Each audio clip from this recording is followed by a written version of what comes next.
Welcome to the show. Hi, I'm Randy Jeffers, and we are live from the entertainment capital of the world, Las Vegas, Nevada.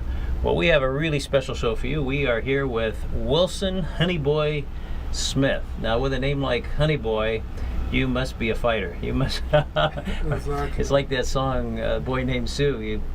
You had to be a fighter, right? Yes, sir. So you were a professional fighter during what years? Well, I turned pro in 1992 after getting out of prison. I fought to 97. From 92 to 97? Yeah. Okay. My last fight was on Fox TV. I was 41. I fought a kid that was 21 named Julio Gonzalez. He, 4 fights later, fought Roy Jones Jr. And then 2 fights later, he won the light heavyweight championship over in Germany. Wow. Wow, so 41, that's old for a fighter, Yeah, right? I went 3 rounds with him. Yeah. And the first 2 rounds, I think I kind of gave him a boxing lesson. It's on YouTube, so people can look at it and see, because the announcers say, Honey Boy don't like he's 41 years old. Yeah. Yes. Wow. Now, you mentioned that you got out of prison, so Yes, sir. let's sort of start back at the beginning. You grew up where? Cleveland, Ohio. Okay, in Cleveland. Yes. Okay, and you lived there until when? Until I went to prison. And you went to prison. Tell us about that. That had to be Well, quite an experience. I went to juvenile institution first, twice, then prison twice. Wow. So I first started off, I think, in 74, done 6 months. Strong arm robbery, I think the case was. And from watching Muhammad Ali, I always wanted to box. But the area I stayed in on St. Clair, 124th and St. Clair in Cleveland, Ohio, and none of the guys that I hung around wanted to box. So I didn't want to go across town by myself, because the guys, if you wasn't from that particular part of town, they would jump on you. And I didn't really know how to defend myself, and I didn't want to get no gun, no knife, and hurt nobody at that time. Later down the line, I learned, I did start picking up a gun, to hurt people. My goodness. So you were you involved in gangs at all? Or No. was that be kind of gangs wasn't real prevalent at that time when I was coming up in the 70s. Mm-hmm. And I don't think I would have gotten involved in one, because I didn't have a whole lot of respect for gangs. I like to do my own thing. I feel I was a one-man gang. I'm a Leo the lion, so Leos are similarly like that sometimes. So you were robbing from people and causing all kinds of trouble with your buddies and basically a bad boy, huh? Yes, sir. So how old were you the first time? I was 16. 16 when 15, you went 15. to juvenile. Juvenile, 15 years old. Didn't have my father was married to another woman, and he had kids, so he didn't have time for me. I felt left out, and I had 2 older sisters and 1 younger brother. And one of my second youngest sister, her boyfriend at that time, Alvino Haley, he turned me out to, hey, we can rob dope houses. These are illegitimate businesses, so we don't have to worry about the police. So in my mind, that gave me the green light. I ain't got to worry about the police. I got to worry about them. Yeah. That's all. And they might come and kill you. Yeah, so that's easier. Wasn't thinking. So what was it like the first time you did that?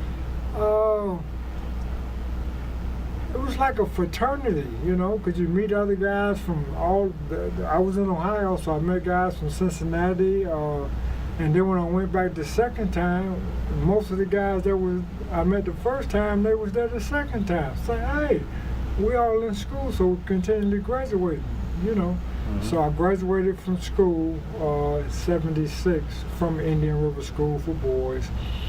Thank God they had a boxing program, so that kind of saved me to a certain extent. My trainer was I had a very good trainer. He was rated in the top 20 in the 40s as a lightweight. George Milner from Canton, Ohio. He was a former councilman in Canton, Ohio. He also trained Ronnie Harris, the Olympic gold medalist from 1968 as well. And I started going from there. Wow. Got out, got with Clint Martin Jr., who they later called the Godfather of boxing in Cleveland, Ohio. And went to the Nationals my first year. I went to the semifinals. I got a bronze medal. The second time I went to the State Fair finals. I lost to Manuel Stewart's boy, Nathaniel Akbar, in the finals. And the third time, I was ready to go. I listened to my sparring partner, Jeff Showtime Stoudemire, 2-3-time national champion, and I held my nuts. Holding the nuts meaning no sex for 5 or 6, 7 weeks to get ready for those long tournaments because you're fighting every day, 5 days a week. So I knew. So Cleveland Golden Gloves, 1978, I had 2 first-round knockouts. So I was going to fight in the district finals, and that's when I was taking a piss, and a guy tapped me on the shoulder. I looked around, and there was a policeman. And he said, "Are you Wilson Smith?" And I said, "Yes." He said, "Well, you won't be fighting tonight. You're going to the county jail for murder, robbery, rape, burglary." And I didn't see daylight until 14 years, 1 month, and 11 days later. My goodness, so you went to the big house. Yes, sir. University of Hard Knocks in Ohio. So what was it like in there? It was, I made it, well, I didn't make it at first. I tried to be positive. I was very extremely frustrated because there was 4 of us that robbed the dope house. 3 of the guys wrote statements on it. And my best buddy that was a trigger man on accidental killing, I couldn't believe this guy had told on me, but I had to face it. So I'm at the Ohio Penitentiary in Columbus, Ohio. I'm looking up at the sun. I think it was June, July of 78. And I asked one of the guys that looked like, he was a pretty well-rounded guy, probably 10, 15 years older than me. I said, "Man, how am I going to do all this time?" Because I had 19 years of life, prison sentence. I was facing the electric chair, but the United States Supreme Court ruled unconstitutional. So I copped out to everything. So they just threw the book with me at everything. And he said, "Drink plenty of water and walk slow." So I'm like, what's that type of answer? I'm looking for something slick that I can whip up out of here. Wasn't no such thing. So meanwhile, I'm in Ohio Penitentiary. One night, some of the windows had a lot of cracks in them, so it was real cold. It get cold in Ohio. My cellie and I got the blanket up, and the officers come by and cut the blanket down. So my cellie getting arguing with the officers. So the officers open the door, about 3 of them, they come in and start jumping on him. So I wasn't going to allow them to just whoop him, and I wasn't going to do nothing, so I jumped into the fight. And they gave me a sentence of 7 days in shackles, 4-way restraints. So I done 7 days in 4-way restraints. A buddy of mine, Kevin Morrow from Chicago, he was locked up with us. Shout out to Kevin Morrow, if he's still around. He told me what type of violation it was, a constitutional violation, cruel and unusual punishment. We stayed in contact. He went to Marion, I went to Lucasville, maximum security. He eventually had filed a couple lawsuits at Marion, so he got sent to Lucasville. In the first week he was there, we put together the lawsuit for $195,000. 4 years later, we settled the lawsuit out of court for a transfer from maximum security to medium security, Marion Correctional Institution, where Don King was at, and I got $5,000 as well. Wow. Now, you said Don King was there. Yeah, Don was at Marion. I wanted to go there. Actually, they wanted to send me to the minimum security at Chillicothe, but I wanted to go where Don was at because I remember a couple years back, there was a kid by the name of Arthur Tapp Harris out of Akron, Ohio. He was a 24, 25 and 0. He killed a guy that jumped on his mother. He was at Marion with Don. So Don brought the tournament back in, the U.S. tournament back in. It was televised on ABC, with Larry Holmes, Alfredo Benitez, all these guys. So I'm saying, well, maybe the door is still open there, and I can get Don and them to take a look at me, because I thought I was very good. I was champ, 4.5 years of maximum security. And then later down the line, I won 2 inmate Olympic gold medals and 1 silver. So you won 2 Olympic. Say that again. Inmate Olympic gold medals. Oh, okay, inmate. Okay, Inmate Olympic, Olympic gold the medals. inmate Olympics. Okay. Gold medal. Yeah, there was a director that came in from the federal system to the state system, Director Sider, and he had the inmate Olympics where he had 3-on-3 basketball, powerlifting, boxing, I think track and field. Wow. So I went to 3 of them. I won a gold in 2, and this 3rd time I got cut over the eye in the 1st round. And they gave, I was in the guys' hometown, London Correctional Institution, where I was from Lima. So I couldn't get the decision because I wasn't aggressive enough. I was moving around doing what I had to do, but I didn't think, and most of the people didn't think that he beat me, but by him being from there, they gave him a fight. I prayed real hard on everything. 2 years later, I was at one institution. I got sent back to another institution where he was at. We fought again, and I knocked him out in the 1st round, and I knocked him out with 5 hooks. 4 off of this hand, and I finished him with the right hook. My goodness. So I went 15-1 as an amateur in the boxing circuit, in the Ohio prison circuit. And I was also corresponding with James Superman Scott in Rahway State Prison after he beat Eddie Mustafa Muhammad in 1980 on CBS, because they was getting paid. So I said, hey, I felt I'm good enough to get paid, so let me try to get an out-of-state transfer. But I couldn't get no assistance from the people in Ohio. Wow. So you boxed the whole time while you're in prison? Yes. That kept you sane, I guess, right? Yeah. Gave you something to do? I done that, and I became president of the inmate JC, Freedom Valley JC, really? in 1994, 95. Then I went to Lima. I became president there in 1986, 87. I became a statesman, 005 Ohio JC statesman, and I also became a 2061 United States JC ambassador.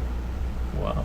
Very So good. I stayed positive, doing a lot of positive things through the JCs. Yeah, absolutely. Now, how about when you got out? Did you still continue?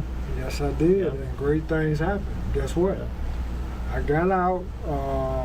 Rick Singer, former Cleveland, Ohio JC president, he came and picked me up at the job that I had at Cleveland Works. I worked with a group in the area. Cleveland Works was a non-profit job agency helping people get off welfare, finding full-time jobs with health benefits. The program I had the opportunity to work was called Beat the Streets. I worked with kids from the age of 16 to 25 years old, helping them find jobs with medical benefits as well. Wow. Very good. So that experience, that had to really be something that you probably dream about it, huh? Probably have nightmares All the about time, it. yeah, all the time.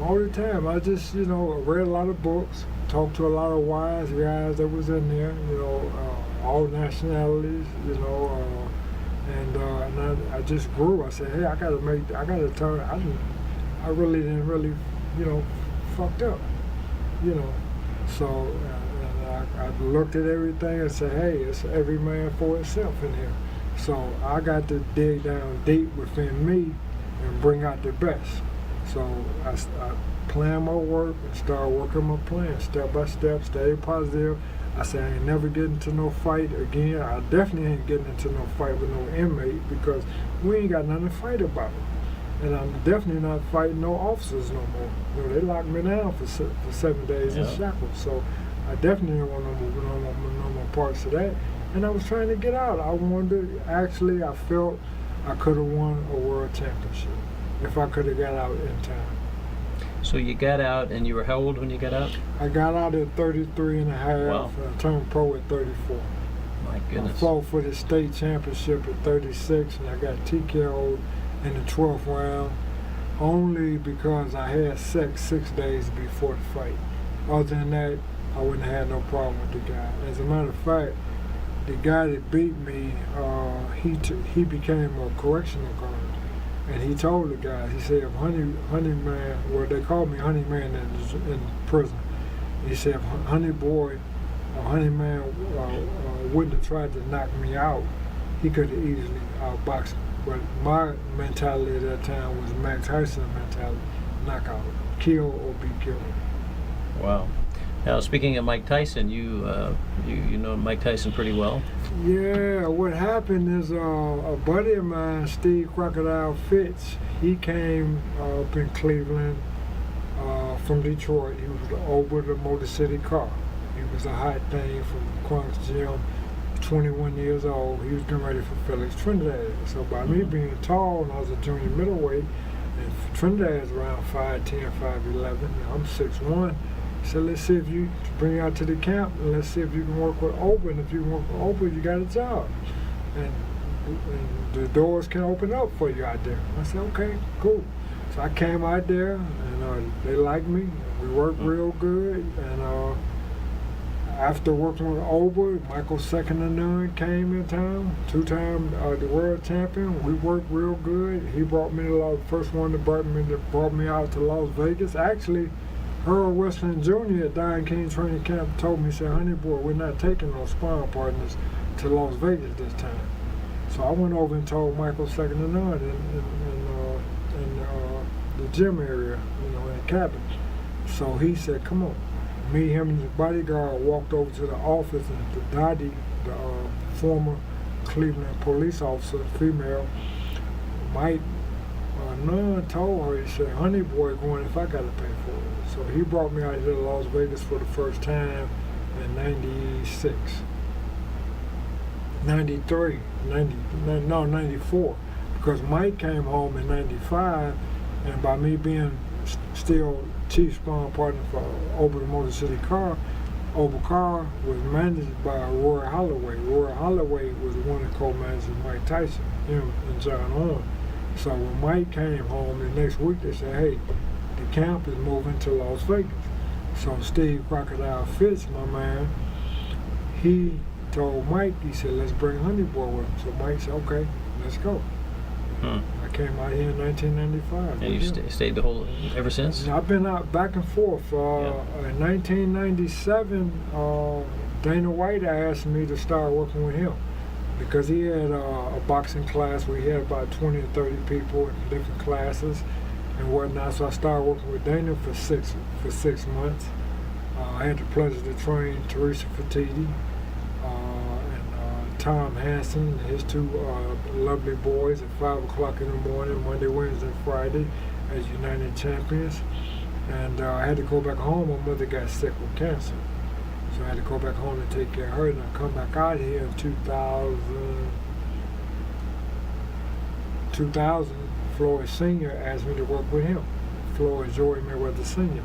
We had Stevie 2 Pound Forbes, and I can't remember the Caucasian middleweight we had, but she was supposed to be getting ready to fight Layla Ali, but the fight never happened.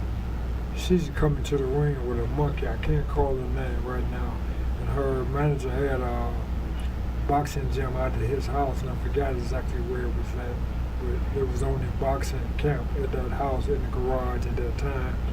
And I worked with them. Stevie 2 Pound Forbes won the IBF Junior Lightweight Championship. I was on ESPN with him, working with him in the 10-rounder that we won because Floyd Joy had told his parole officer in time that he needed a pass to go out of the state. And once you're on parole, you have to get permission from the parole officer. Yeah. So he didn't know, he didn't realize that in time, so I had to go. So I was the head man. So I got a win with my man Stevie 2 Pound Forbes on ESPN. Wow. You've had some exciting times, haven't you? Yeah. Yeah, ups and downs, about as low as you can go and about as high as you can go. Then my man Mike Acree, my promoter, he called me one day. I just got my passport. He said, Wilson, he said, do you have a passport? I said, yes. He said, would you like to go to Germany and spar with this kid that's getting ready to fight for the IBF super middleweight championship? I said, sure. He said, for 2,500 US currency? I said, sure. So I went. And I sparred with this kid by the name of Stephen Otte, O-T-T-K-E, for 2,500 US currency. And I only sparred with him for 2 days. I sparred with 3 other Germans. The only reason why I didn't spar with, only sparred with him for 2 days because the German coach saying that he couldn't hit me. Wow. I was hitting him more times he was hitting me and didn't want to take his confidence. Anyway, the kid had a great career. He won the belt in Düsseldorf, Germany. Defended the belt 10 times in Düsseldorf without a defeat and retired at 34-0 with the WBA Super Middleweight Championship, Stephen Hotel. Wow. I was 39 years old at that time. And he was how old? I was 26, 27. Yeah, big difference. My goodness. So, tell us about the highest highs you've experienced in boxing. Meeting Mike Tyson in '95 when he came home. When we took pictures, I brought pictures. We took pictures at Don King training camp at that time. Meeting Roy Jones Jr., meeting Money Floyd, Money Pretty Boys, Money Mayweather, him and his dad. Meeting Sugar Shane Mosley, meeting Roy Jones Jr. Meeting my man Reuben Hurricane Carter at one of the events that Sterling McPherson had when he first brought his promotional thing over here in Las Vegas. Him and Frank Warren from London, England. Yeah, I know Sterling. Yeah, okay. Yeah, I met them. And a salute Las Vegas and meeting Dana White, my man Dana. Yeah, he's about as big as they get now. Yeah, that's my man. MMA is just taking over. Yes, It's yes. really something. Well, I see you have a stack of pictures here. Let's take a look at some of those. See what you have. Well, the first one right here is trainer Robert McCracken from the UK. He's trainer three division belt holder heavyweight Anthony Joshua. Currently, he's getting ready to fight Deontay Wilder. Then the next picture is me, Montel Griffin. We're at the camp in Big Bear, California. As you can see, everybody is there. I can't remember all their names right now. Yeah, you got a bunch of them there. Yeah. Diego Corrales, Rashad Bramble, the one who knocked out Bumbo Mancini.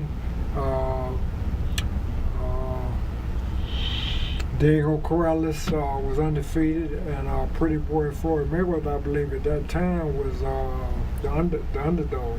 That was the only time he knocked out. Both of them was undefeated, but Pretty Boy knocked him out.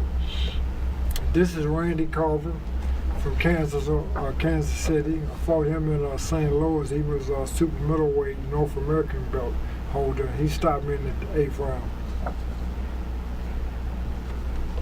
And then he got killed about 2-3 months later in the ring. I heard he lost too much weight.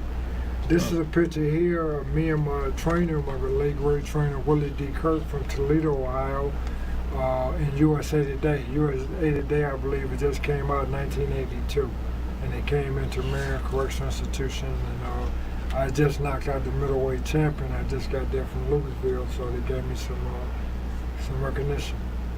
Now, this looks like a little story on you being a prisoner. It is. Yeah. I was there. Yeah.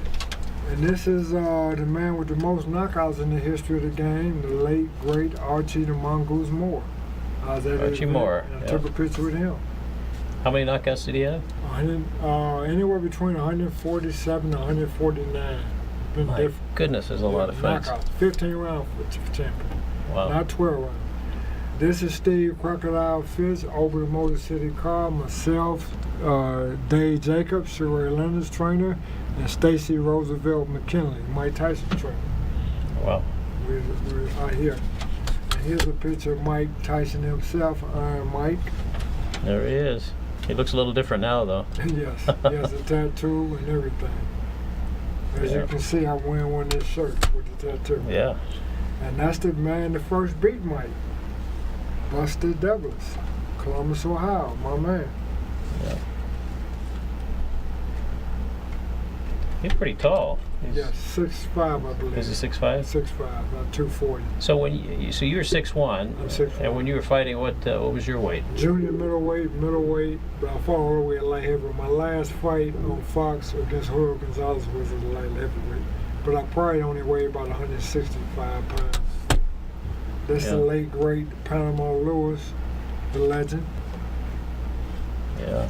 We was in Tempe, Arizona with the white buffalo. Here's the white buffalo. Yep. Matter of fact, at that time, Panama Luz was working for Sterling McPherson. This is my man Jimmy Bivens. When I came home, I asked him to train me. He worked with me for a couple months. And that's the Iceman Montel Griffin when I was in camp with him at Big Bear. When he beat the late great Roy Jones Jr. That's Muhammad Ali. I met Miriam and she got a picture signed for me by Muhammad, the greatest. Now, did you get to know Muhammad Ali? Yeah, I got a picture with he and I. What happened is Miriam graduated from UNLV, and the after party, I came to the after party, and there's a house on Spencer off of Flamingo, and it's an elevator with another house in the basement. And I met him downstairs in the basement of that house. Wow. Here, in the penitentiary in Pennsylvania, 18 years old, rated number 6 in the country. And this guy that I beat, there was a prisoner in Pennsylvania. His free name was Muhammad Ali. So there's two Muhammad Ali. Oh, there's really? the original Muhammad Ali, and there's the second Muhammad Second Ali one? that I had the opportunity and pleasure to meet and fight and beat. Yeah. And here's an autograph. But only one of them was the greatest. Yes. And here's a picture of Mike, I think, knocked out. I can't remember who exactly knocked out, but he signed it for me. Yeah. And here's a picture of the late great trainer Emmanuel Stewart from the Clark Gym. I lost to two of his fighters as an amateur. There was only 2 losses I had. Now, you were a lot bigger there. I Right. just appeared that way because I had a suit on. Okay. Yeah. She didn't weigh anymore. Maybe 3 or 4 pounds Yeah. tops. That's Ann Pryor, the late great Ann Pryor. Hawk Time, Cincinnati, Ohio. So you had a lot more reach and Yes. on almost all the fighters, so you had a ledge, right? Because I had the height, yes. Yeah. But I didn't have the condition or the desire because, I was 30, in my late 30s. These guys in their early 20s. I was just going through the motions. I loved the game, and I wanted to get rid of the if I would have, could have, should have. If I wouldn't have done it, I would have been very sad. Yeah. Just done something else, just work with Cleveland Works to Beat the Streets program with my man David B. Roth in Cleveland. Wow. And who we have here? This is Ivan McCoy, Quick Hands McCoy, Columbus, Ohio. Golden Glove champion for I think 4 or 5 years. I stopped him. I beat him one time and he said, this guy can't beat me, so I went back and fought. I beat him in Cleveland.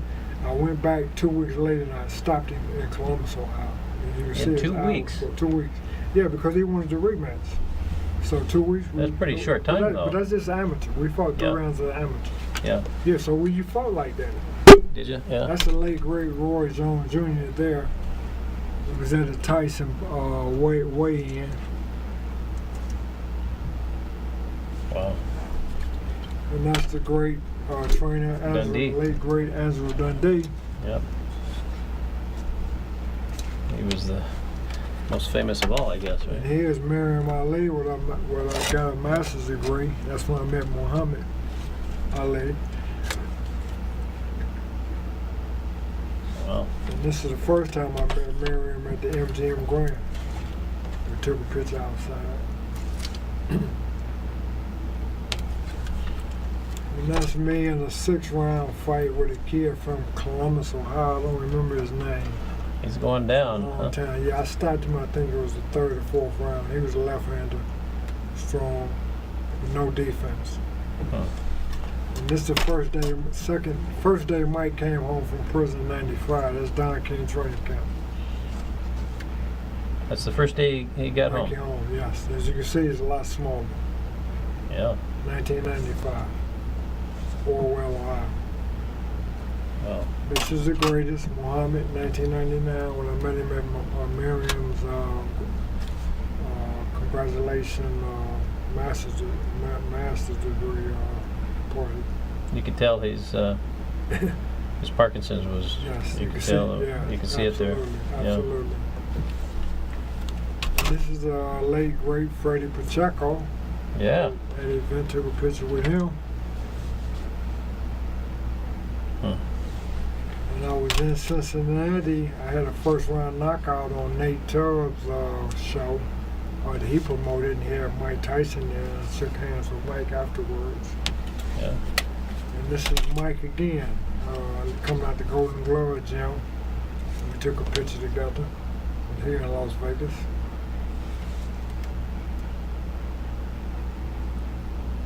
Yeah.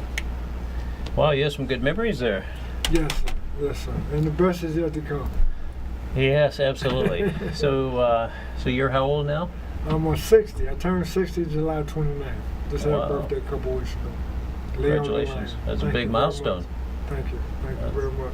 Because when I was coming up, I didn't think I was going to live to see 21. Oh, And man, most, yeah. 85% of the guys that I grew up with, they didn't live to see 21. Got shot. Yeah, All definitely kinds. got killed, shot, killed in the streets. So you grew up in the ghetto and Pretty much, the inner Yeah. city ghetto, 124th and St. Clair. yeah. Went to Patsy Henry Junior High School in Glenville, Senior High School. Well, you obviously made the best out of a really bad situation, but Yes, sir. yeah. Only in America. What would you, if you could pick one thing to do different, what would you change in your life?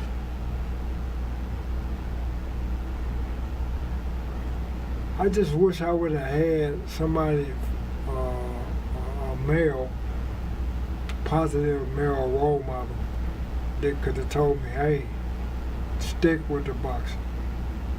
This is the perfect fit for you. The first time you go to the Nationals, you get a bronze. Second time you go, you get a silver. Third time, you don't get opportunity to go, you go to the penitentiary. So if you just thought, if I'd have stuck around, but my heart really would have been crushed, like Tommy Hearn, Mike McCollum, and all the rest of them. Jeff Showtime Stellerman, my sponsor partner, because our goal was to win a gold medal in the 1980 Olympics. Mm-hmm. They boycotted the Olympics, so they didn't even go. So I'd have been Wow. crushed. So I don't know what I would have done after then. Yeah. Mike would have done something even stupider than that. Now, you mentioned that your father had moved away from your family and started another family. Yes. You know, how old were you when that happened? 3 or 4 years old. Oh my goodness. I don't even remember nothing about him other than he was tall and darker than me. But he was You never tall. saw him after that. After then, I hung out with my older brother. He took me to his high school basketball game. I had an older brother, probably about 16 years older than me. Hmm. Yeah, 15, 16 years older than me. Well, and you saw your dad there, or No. no? You never saw your dad. Never seen him no more. He never came around. If he didn't have time, he was working, and he had at least 5 kids, at least. I had 5. But he lived in the same town, Same area. same you know, area. Yeah, a couple. I stayed on St. Clair at first, 124th and St. Clair first. Then we moved to 88th and Quincy, and my father and them stayed on Woodland, a couple streets over in the projects. Did you ever think about just going knocking on his door? I didn't have time. Yeah. You know, and I once I felt somebody turn their back on me, I said, Alpha, I'm gonna keep moving. You know. Yeah. You ever think about what it would have been like if you'd been there? Yeah. Life would have been different, I guess. Oh, for sure, for sure. You know, because it showed I had the ability, I had the talent to do great things. You know, even after all the faults that I did have, you know, going to the University of Hard Knocks for all them years. The couple times I went back and forth. But hey, I finally woke up and hey, started realizing I got to believe in the Most High, Almighty God, and get some. I read the necessary information. As long as I stay with the positive affirmations, good things came. Yeah, absolutely. Now, did you do some schooling when you were in prison? The schooling that I actually done, you know, cause by me studying and reading, I more or less wanted to be hands-on. So the hands-on, once I left maximum security, I got to Marion and I seen people coming in, was coming from the cafeteria. I said, what's going on there? They said, oh, that's an inmate organization called the JCs. I said, what? I said, well, that's the door. I see light. I said, I'm getting involved with that. So once I got involved, I found out that the JCs was a young people's leadership training organization, and they was doing big things, and they worked out of the triangle: membership development, leadership development, individual development, management development. I got involved, and this thing, I became a sports director, and about 6 months down the road, the elections coming around, and one of the elders said, "Hey, you're going to be our next president." I said, "I don't even know how to speak in front of you." He said, "We're going to teach you. We're going to teach you parliamentary procedure. We're going to teach you." And they did. And 6 months later, I became president. 84, 85. My motto at that time was "Great things are happening" in 1984, 1985. Wow. Freedom Valley JCs. So the JCs really changed your life, didn't JCs changed. They done it. That was my real school. JCs. People, because twice a month, the United States JCs people from all over Ohio, they would come in.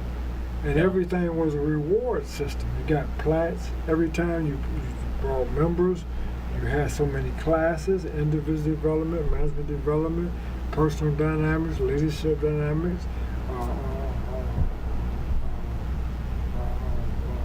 management development, community development. You know, you're doing things in the community. We raise funds for muscular dystrophy, cystic fibrosis, Making Kids Christmas, United Negro College Fund, you name it, we done it. I put coffee pots in all the dormitories at Marion Correctional Institution, put clocks on the wall in all the dormitories there as well. You know, and every time we had a weightlifting competition come in from Black's Health World, from Cleveland, Ohio, shout out to John Black, we paid for their transportation as well. Because we had a camera project. The camera project and all the institutions, I still believe, is run by the JC. So we had a treasury, and we had donuts and coffee at our meetings. So everything you done, you was rewarded by a plaque, by a cap, with caps, or pins. Yeah, nothing like a little recognition, right? Oh man. So what's next for Honey Boy? Just staying positive, working with people that like to learn the sweet science of boxing. Hit, don't get hit. In about 2 weeks, I'll be working with Travis over at the Combine with some boxing classes for the people that wants to learn boxing. And my health is my wealth. Yeah, that's for sure. Got to stay healthy. So what do you do to stay healthy? What kind of diet do you have? Pretty much now, about 4 to 5 months, I've been on a vegetarian diet. Yeah. Alkaline.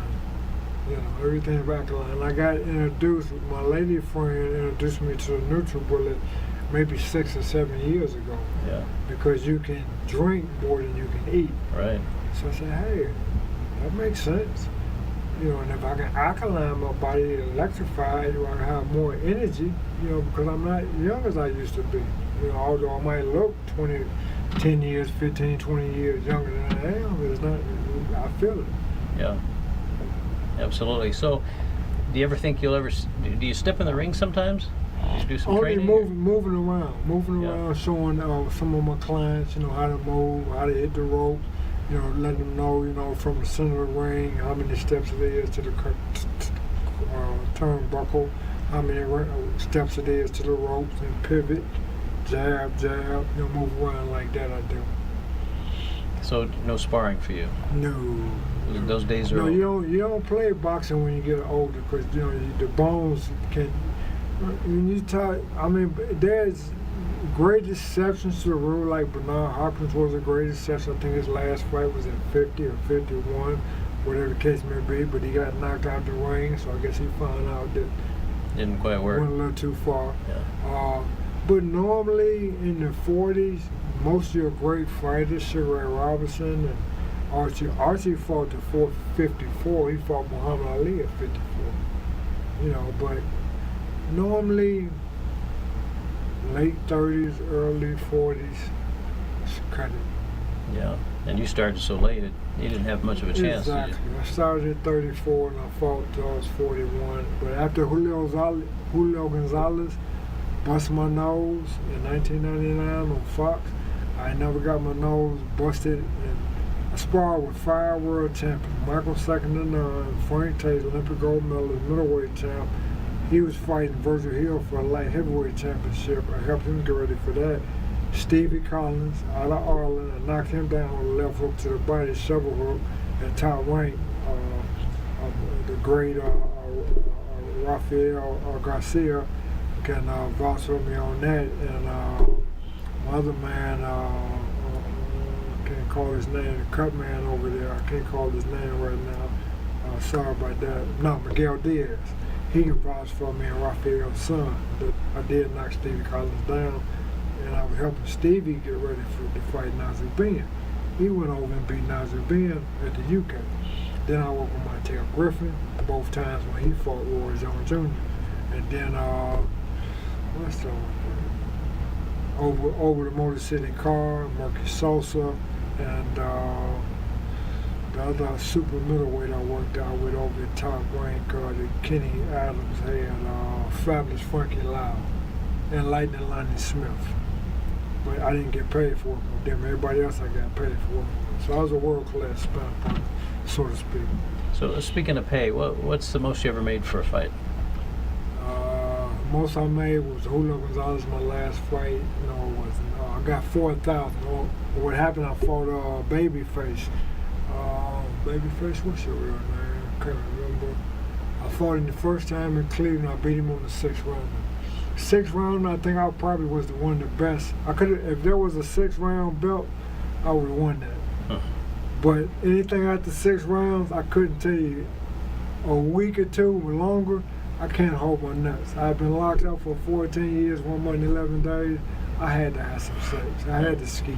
And when you do that, you take energy away from yourself. And that's not very good. So, what was the question again? Well, let me ask you another question. You know, there may be some young guys that are watching us right now. And, what advice do you have? Because there's a lot of guys out there that they've lost hope. You gotta stay positive. Yeah. You gotta stay positive. Read the Bible. Try to attach yourself to some positive affirmations. I used to correspond with James Superman Scott at Rahway State Prison when he beat Eddie Mustafa Muhammad on CBS. His thing was, a winner never quits, a quitter never wins. So I definitely attached that to my repertoire. Yeah. I had the opportunity to write Floyd, Pretty Boy Floyd, and I told him they can lock the body up, but never the mind. So once I found out from being incarcerated how strong the mind was, it's unlimited. And the mind's a terrible thing to waste. So I would tell the kids, don't waste your mind. Stay positive. Keep going. If you keep going, you will succeed. Now, how about Honey Boy? Did you ever get married? Do you have children? I got one son. Yeah. I got one son, Wilson Smith Jr. Yeah. In Cleveland. I got to go back and get him. He's Irish, German, and African American. And I had probably 8 or 9 one miscarriage. One girl died with a baby of mine in the Emma Jackson. They called her Janie. Shout out to her. And shout out to the other 7 or 8 that I had that had the abortions. Wow. So one son, Wilson Jr. Yes. And did he do a little boxing? Now we're probably gonna. I want him to become an attorney. Uh-huh. We're gonna have a couple fights, probably win a couple national championships. Oh, really? Maybe go to the Olympics, but I don't want him to turn pro. Now, how old is he? He's 7. Oh, he's 7. 7 years old. Oh my goodness. Okay, so you were pretty old when you had him. I was 51, I think it was. Yeah. Or 52. 52. Well, there's nothing wrong with that. I was 56 when I had my youngest, so. Okay. No problems feel there. bad. You're not Yeah. going to get me to argue with you. Yes, sir. Yes, sir. Well, it's just a delight to have you here and It's my pleasure. to share with you some of those memories that you've Appreciate had. What a it. life, huh? Appreciate it. Yes, sir. Any last words of wisdom? We're almost out of time, but any last words of like wisdom? my man, the great Panama Lewis, the legend, say, one love. One love. Yeah. All right. Great to see you, Honey Boy. My pleasure. All right. Thanks for joining us, and we'll see you next week, same time, same station. Bye-bye, everybody.